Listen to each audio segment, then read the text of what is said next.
Vamos meditar um pouquinho na palavra do Senhor. Quero já agradecer ao pastor Marcos por mais essa oportunidade e, acima de tudo, a Deus, né, que nos deu a vida e nos chamou para isso. Glória a Deus. Atos dos Apóstolos, capítulo 20.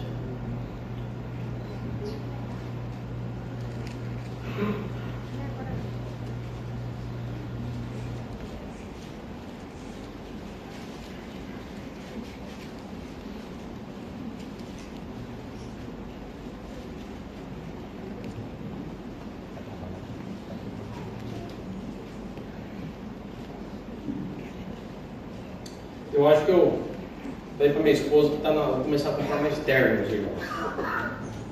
Porque eu falei, segura esses daí que eu vou fazer regime. Eu não vou comprar terno para perder. Mas eu já estou 2 anos, pastor, esperando para comprar terno. Eu acho que eu vou desistir desse negócio. Mas eu estou tentando cortar o refri também, viu, pastor?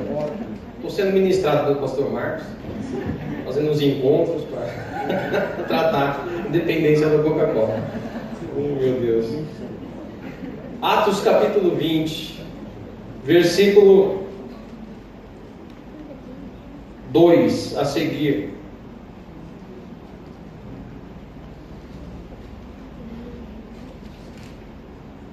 E havendo andado por aquelas terras e exortando-os com muitas palavras, veio à Grécia.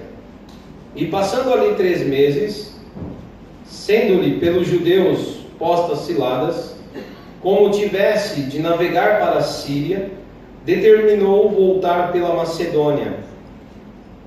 E acompanhou-o até a Ásia, Sópater de Bereia, e dos Tessalônica, Aristarco II, e Gaio de Derbe, e Timóteo, e dos da Ásia, Tíquico e Trófimo. Estes, indo adiante, nos esperaram em Troade. E depois dos dias dos pães asmos, navegamos de Filipos, e em 5 dias fomos ter com eles em Troade, onde estivemos por 7 dias. E no primeiro dia da semana, ajuntando-se os discípulos para participar ou para partir o pão, Paulo, que havia de partir no dia seguinte, falava com eles e alargou a prática até a meia-noite. E havia muitas luzes no cenáculo onde eles estavam juntos. E estando um certo mancebo ou jovem, por nome Eutico, assentado numa janela, caiu do 3º andar, tomado de um sono profundo que lhe sobreveio durante o extenso discurso de Paulo, e foi levantado morto. Paulo, porém, descendo, inclinou-se sobre ele, e abraçando-o, disse: não vos perturbeis, que a sua alma nele está. E subindo e partindo o pão e comendo, ainda lhes falou largamente até a alvorada, e assim partiu. E levaram vivo o mancebo, e ficaram não poucos consolados. Amém. Irmãos e irmãs, eu vou tentar ser bem breve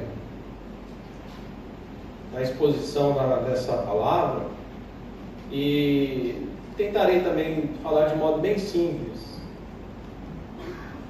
É uma reflexão que eu fiz há um tempo atrás com os irmãos em Laranjeiras.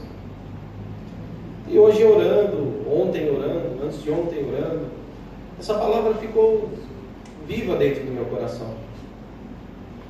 E eu acho que quando uma palavra de Deus está acesa dentro do teu coração, eu creio assim, que é porque Deus quer falar com pessoas, que Deus quer orientar pessoas. O texto que nós estamos aqui refletindo, pensando, analisando, é um texto que fala de uma das viagens missionárias de Paulo, das suas últimas viagens, quando com seus companheiros ele vai visitando cidades da Grécia. E num determinado momento eles passam por uma cidade e ficam ali por 7 dias. No último dia, ele teria que partir. Teria que pegar um navio logo pela manhã. Mas antes de partir, ele queria se reunir com os irmãos para participar da Santa Ceia. Exatamente, para participar da Santa Ceia. A Bíblia diz que era o primeiro dia da semana e eles estavam reunidos para partir o pão. Estavam lá numa reunião. E já era o finalzinho da tarde.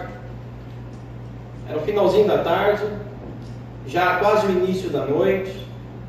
Eles estavam num lugar, num cenáculo, numa sala, né, onde tinham vários utensílios próprios, propícios para uma ceia, para uma cerimônia como essa. E a casa estava cheia. O espaço estava cheio. A igreja, os convertidos, os salvos em Cristo, estavam lá. E Paulo começou então a falar das suas viagens, dar o testemunho do que o Senhor tinha feito nas viagens. Ele começa a contar a manifestação gloriosa de Cristo através dos milagres, das libertações, a salvação, as igrejas que haviam sido implantadas. Paulo vai contando isso e ao mesmo tempo que ele conta, ele vai pregando o Evangelho. Ele vai alimentando o coração daqueles irmãos com a palavra viva, a palavra de Deus. E estava todo mundo lá, reunido. De repente, esse é o texto do sentido literal que eu estou falando. O que realmente aconteceu ali. A Bíblia nos relata, Lucas, escrevendo Atos, nos relata que um jovem, um mancebo, não se sabe qual idade, não fala da sua idade. Mas era um jovem, um moço, sentindo sono, com sonolência, porque o discurso de Paulo era extenso. Com sonolência, ele se retira um pouquinho do meio dos irmãos, ele vai se afastando, lava o rosto, esfrega a mão no rosto. Isso aí, essa parte da mão no rosto a Bíblia não dá esses detalhes, quem está dando esses detalhes sou eu agora, porque imagino que todo ser humano é igual e quando a gente sente sono, é isso que a gente faz, na verdade, a gente esfrega as mãos no olho, coça, levanta, se mexe para tentar espantar o sono, e ele vai se afastando. Um sono danado daquele moço, ele vai se afastando do pessoal, e o pessoal, todo mundo lá prestando atenção no que Paulo está falando, fixo para aquilo que Paulo está pregando, e ele vai se afastando, ele está com sono. E aí ele pensa, eu com esse sono todo não consigo me concentrar, eu vou sentar nessa janela aqui. E era o 3º andar, e ele senta na janela, e quando ele senta na janela, com muito sono ainda, diz a narrativa bíblica que ele se desequilibra. Preste atenção, ele se desequilibra e cai. Cai para onde? Para fora. E quando ele cai para fora, a queda é longa, no 3º andar, ele se esborracha lá embaixo. Se quebra todinho lá embaixo.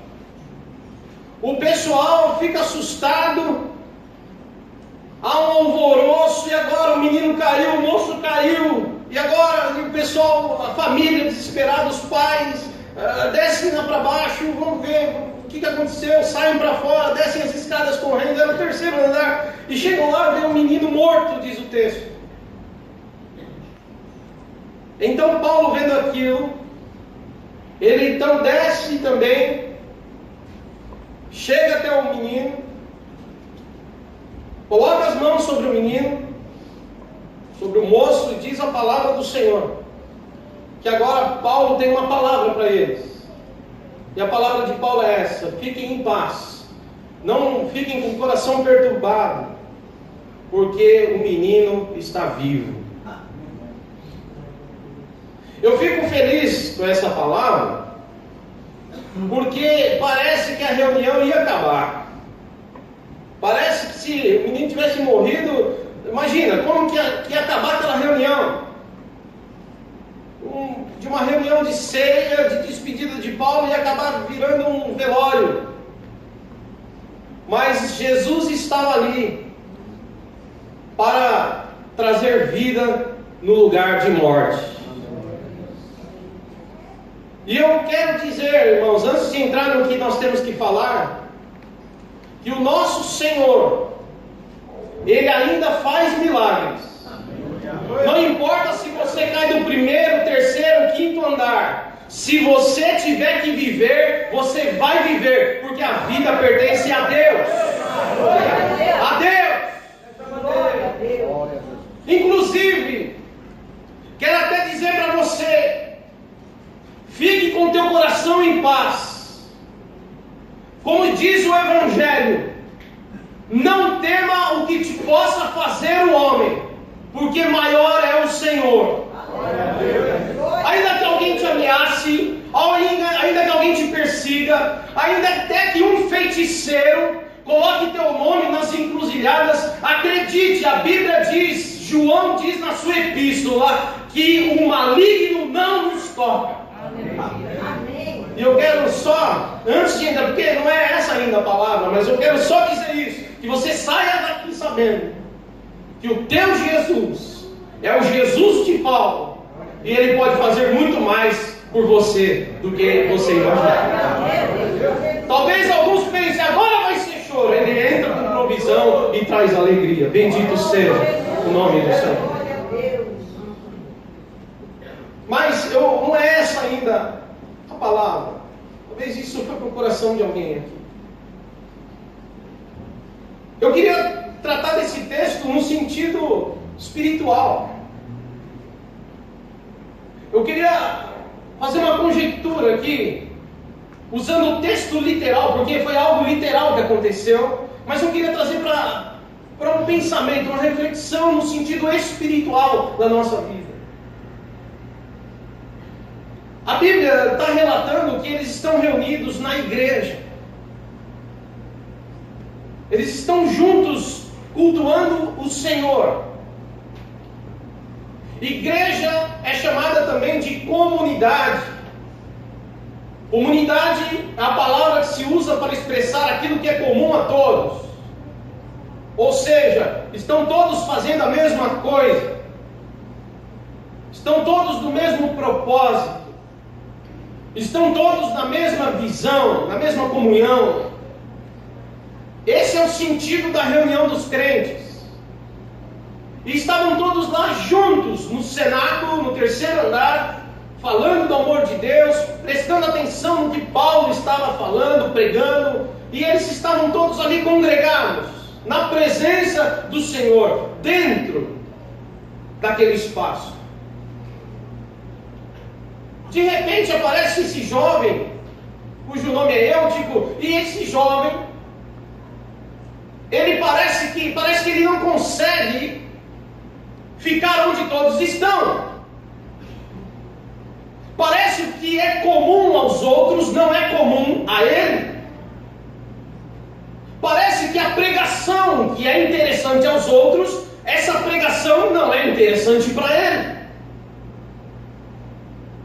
Parece que o que para os outros causa uma admiração, para ele causa uma sonolência. A verdade é que nós tínhamos um povo reunido, mas entre eles havia um que estava com sono. Um moço que estava com sono. Sonolência, vocês já devem ter ouvido essas pregações por aqui. E eu creio que o Espírito Santo está nos falando de novo nessa manhã. Sonolência é uma coisa muito ruim. Sonolência é uma coisa que não consegue fazer com que você tenha foco. Você não consegue ficar focado. Você já assistiu uma aula numa faculdade, numa escola, com sono? O professor falando matemática, 1 mais 1 é 2, 3 mais 3 é 6, a raiz quadrada da hipotenusa e tal, triângulo das Bermudas. Daqui a pouco, triângulo das Bermudas, você já está ouvindo outras coisas, você está delirando na aula, você caiu a prova, sabe quando você tira? Você tira 0, porque você não entendeu nada, você está morrendo de sono. Professor lá na faculdade dando aula de história, dizendo então, jacobistas, não sei o que, a gente, oh meu Deus do céu, acaba logo essa aula, Senhor, tem misericórdia. Você não consegue prestar atenção. Sonolência é isso. Você não consegue focar, você não consegue prestar atenção. Sonolência também, já pensou, uma pessoa dirigindo com sono, traz risco de vida, não é verdade? Pode bater o carro a qualquer momento. Já dormi no volante, irmãos. Assim, eu durmo fácil no volante. Inclusive, irmãos, quando eu saio, se dia você sair comigo, sai eu te avisando. Se eu dormir, você me chama. Olha, presta atenção em mim. Eu presto atenção na estrada, você presta atenção em mim. Por quê? Porque se eu dormir, você me acorda. Então as pessoas têm que ter uma segurança imensa em andar comigo. Uma bênção. Minha esposa, ela, quando anda comigo, ela não consegue dormir. Ela dirige, ela fica assim, tá acordado?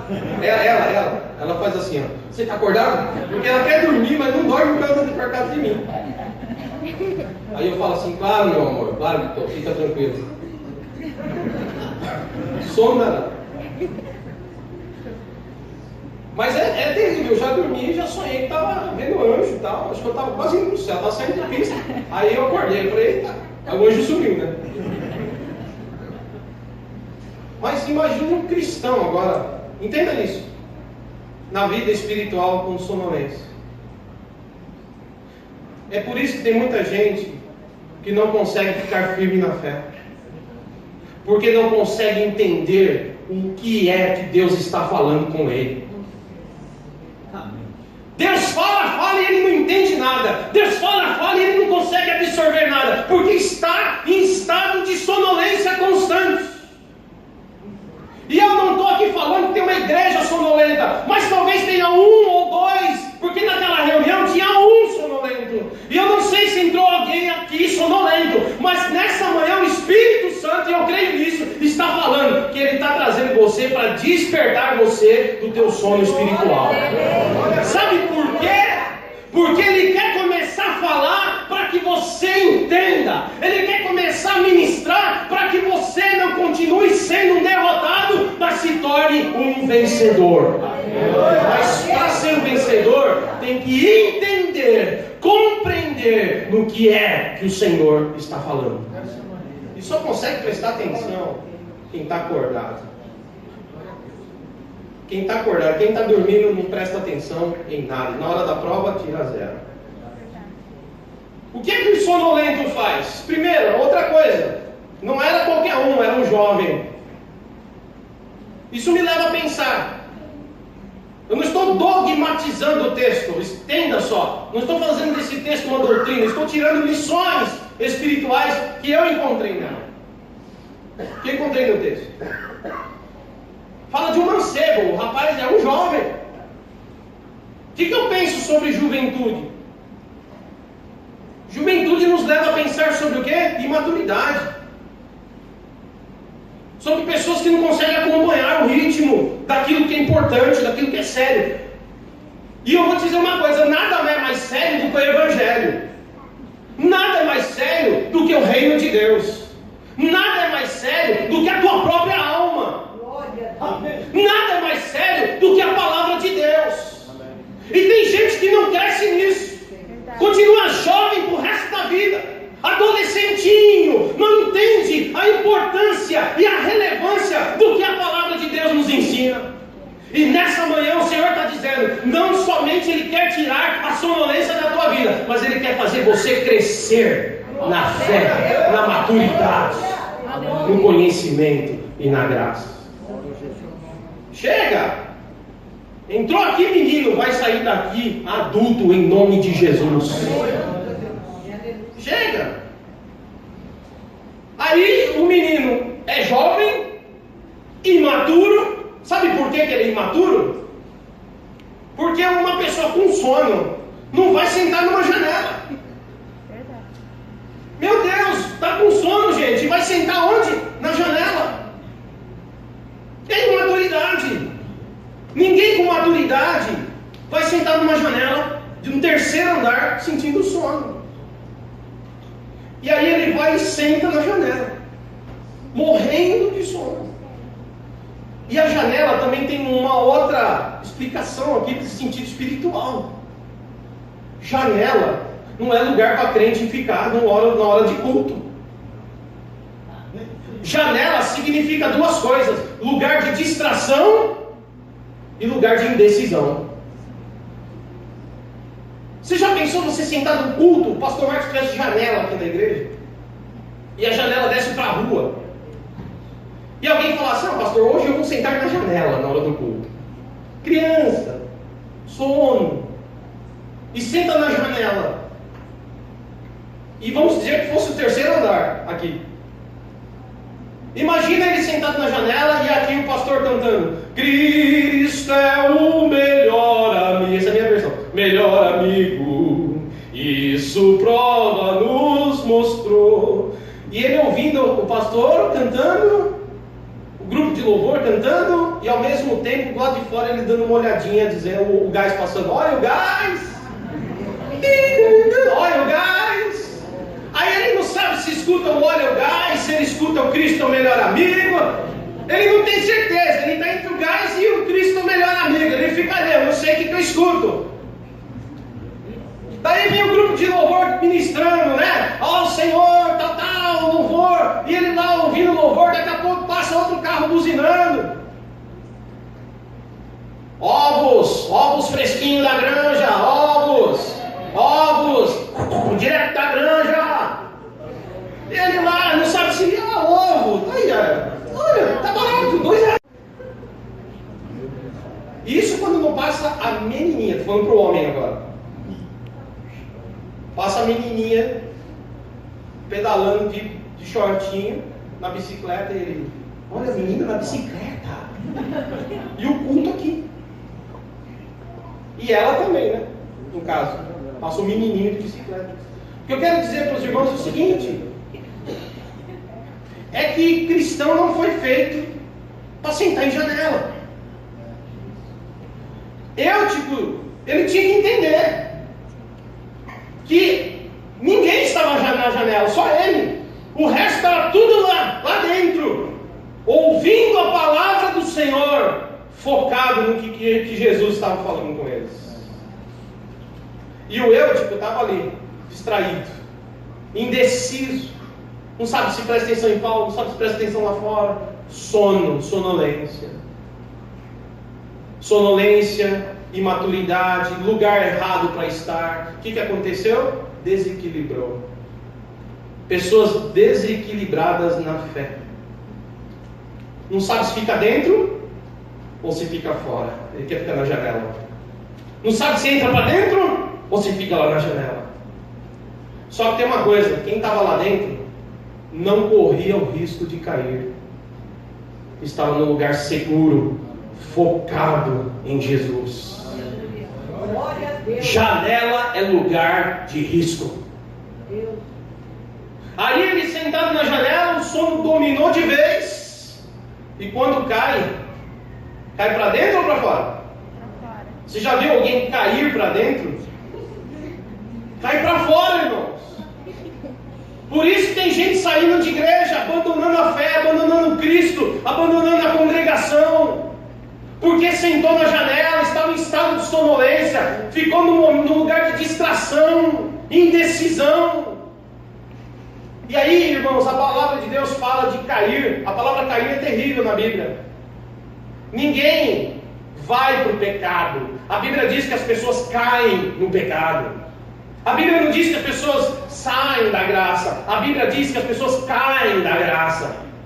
A Bíblia fala em Gênesis 3 que quando o homem pecou, diz que o que aconteceu com o homem foi a queda do homem. O cair, irmãos, significa que a pessoa vai levar um tombo tão grande que isso vai trazer danos à sua vida. E quando o Eutico cai, e lá para fora da onde? Para fora da igreja. Para fora da igreja, quando ele cai, ele morre. Tem muita gente sentada na janela que está quase caindo para fora. E o Espírito Santo está hoje aqui dizendo: ei, acorda, sai da janela e vem para dentro. É o convite do Senhor. Vem para dentro. Porque o seu lugar é aqui dentro e não lá fora. Eu nem sei se alguém está desanimado com a igreja, mas eu sei do que o Espírito Santo colocou no meu coração para pregar nessa manhã. Talvez seja comum. Se Paulo tivesse que levar essa palavra naquele dia, ele não falaria com todos. Talvez ele falaria com um menino chamado Eutico. Talvez tenha algum Eutico aqui nessa manhã. E o Espírito Santo está dizendo que ele só está dando essa palavra porque ele te ama demais. Amém. Glória a Deus. Aí ele caiu para fora e morreu. Morte espiritual. E agora? O que acontece quando alguém morre espiritualmente? Bom, a família desceu, as pessoas desceram e nada puderam fazer. Chacoalharam o morto e ele não acordou. Mexeram no menino e ele não ressuscitou. As pessoas ficaram em volta lamentando, dizendo: e agora? E agora? O que a gente pode fazer? E agora? Estava morto. Mas daqui a pouco Paulo desce. E louvado seja Deus, porque quando Paulo desce, ele não desce sozinho. Jesus vai com ele. E quando Jesus vai com ele, não é Paulo que ressuscita o menino, mas é o poder de Deus que se manifesta. E aí eu quero dar uma palavra, porque a missão da igreja é essa. Quando um dos nossos, ou alguém que está lá fora, morre, eu e você e homem nenhum tem poder de trazê-lo à vida novamente, mas Jesus pode ressuscitar o morto. A igreja tem a palavra que salva, liberta e leva as pessoas para o céu. Aleluia. Que eu e você também tenhamos a fé de que pessoas que já caíram e a gente acha que morreu, Jesus está dizendo: eu vou lá e trago para dentro novamente. Agora eu quero te encerrar a mensagem dessa manhã. Eu falei que era simples, mas olha, é simples, mas eu acredito que dá para você compreender perfeitamente o que o Senhor ministrou aqui nessa manhã. Por que indecisão? Por que não se decidir abraçar de vez esse Deus que te ama? A gente lê João 3,16 que diz: porque Deus amou o mundo de tal maneira, que enviou o seu único Filho, para que todo aquele que nele crê não pereça, mas tenha a vida eterna. Como entender esse amor de tal maneira? Que amor é esse? Que expressão é essa que João não conseguiu interpretar? Que João não tinha palavras para dizer? E não tendo palavras, ele disse: é de uma maneira tal, eu não tenho palavras para explicar. E aí a gente pode pensar de várias formas. A primeira delas é pensar em Deus como Pai. Porque no sentido geral, Ele é Criador, sendo assim Ele é Pai de todos. Amém, amados? É o Criador. Se eu e você tivéssemos uma bola de cristal, bom, em primeiro lugar que nós seríamos disciplinados, porque seríamos feiticeiros, não é verdade? Mas é só um exemplo. Se a gente pudesse ver o futuro, e isso Deus não deu a homem nenhum. Ver o futuro é uma coisa que só pertence a Deus. Não somente ver, mas Deus trabalha o futuro da humanidade. Deus não é um vidente que vê o futuro. A Bíblia diz que Deus já está no futuro. Ele está no presente, como esteve no passado, e o futuro já pertence a Ele. O tempo nosso não é o tempo de Deus. Para Ele, antes e depois, é a mesma coisa. Então Ele sabe tudo, conhece tudo, vê tudo. Mas eu e você não vemos o futuro. A gente, na verdade, não sabe nem o que vai fazer daqui a pouco. Na verdade, você nem sabe. Não dá para falar assim, deixa eu ver. Meio-dia eu vou almoçar, 1h30 vou dar uma descansada e 3h45 vou no banheiro fazer xixi. Você vai programar o seu xixi? Você não consegue nem saber na hora que você vai fazer xixi, você não sabe. Entenda o que eu quero dizer? Você não, nem o teu próprio corpo você domina. Mas Deus sabe tudo. Agora, pensando nesses termos, se você, mãe e pai, imagine só se você pudesse ver o futuro antes de ter um filho, e você fosse fazer um filho, conversar com o marido, a esposa com o marido, a esposa, vamos ter um filho, vamos. E você pudesse ver o futuro. E olhando o futuro, você visse o menino respondendo para você. Menino capetinha, sabe? Batendo na sua cara. Pá, na sua cara. Pá. Esse lindinho. Pai, tô bom, pai. Um menino desobediente, com reclamação todo dia da escola. Todo dia, quando toca o telefone, você nem precisa falar. Você nem precisa olhar o celular, você fala, deve ser da escola. Quando você pega, da escola mesmo. Meu Deus! Imagine um menino crescendo, você vendo tudo aquilo na bola de cristal. Meu Deus, vocês vendo, pai e mãe. E daqui a pouco o menino cresce, fica rebelde, e corta o cabelo, e vira punk, e não sei o quê. Daqui a pouco o menino vai entrar pro crime. Começa a fazer delitos, roubar carro, roubar casa. Meu Deus do céu, esse menino vai ser isso. Não quer saber de igreja, e se envolve com um monte de entorpecentes. Ele não quer saber. Esse é o futuro do menino. Você viu o futuro, esse aí, vai ser esse o seu filho.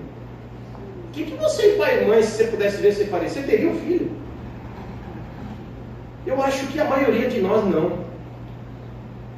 Você fala, não, se for esse aí, então misericórdia, vamos ficar sem. Só que Deus, eu quero te dizer por que o amor de Deus é incomparável. Porque quando Deus criou você, Ele já sabia que todos nós iríamos pecar. Já sabia que muitos de nós cairia, falharia, erraria e faria tanta coisa. E mesmo assim, sabendo, Ele nos criou. Mesmo assim, Ele nos formou. E todos os anos, pessoas têm bebês. E essas pessoas não sabem o que será do futuro deles. E Deus sabe, mesmo assim, Deus continua dando a vida. Sabe por quê? Porque Deus ama mais do que todos nós podemos amar. E mais do que isso, Ele sabia que a única forma de salvar essas pessoas que Ele mesmo criou, Ele sabia que a única forma de salvá-los era fazer com que o filho dele fosse e morresse numa cruz, um sofrimento terrível. Mesmo assim, o nosso Deus, sabendo do sofrimento que o próprio filho sofreria, Ele quis nos criar, porque nos amou de uma maneira excepcional. Esse Deus que te criou, não é só o Deus que te criou, mas é o Deus também que foi e te resgatou dos seus pecados. Por isso nós vamos participar da Santa Ceia hoje. Então, janela não é lugar para você. Tem um Deus que te ama muito e quer que você cresça na fé, quer que você saia da indecisão. Ele quer que você saia dos lugares que te causam distrações. Ele quer você junto com a igreja, dentro, ouvindo a palavra do Senhor, porque Ele te chamou para isso, para estar sempre na presença dEle. Amém, meus irmãos? Essa é a palavra do Senhor nessa manhã. Que você saia daqui apaixonado pelo lugar que Jesus te trouxe. Aleluia. Que a palavra seja gloriosa. Que todos os dias a palavra seja maravilhosa a você. Que todos os dias ao ouvir a palavra ela te cause uma admiração. Que todos os dias o chamado de Jesus seja aquilo que você ouve. Que nenhuma outra voz para fora, distrações, venha envolver você, a não ser a presença de Jesus Cristo. Amém? Você pode curvar sua cabeça, eu quero orar junto com você.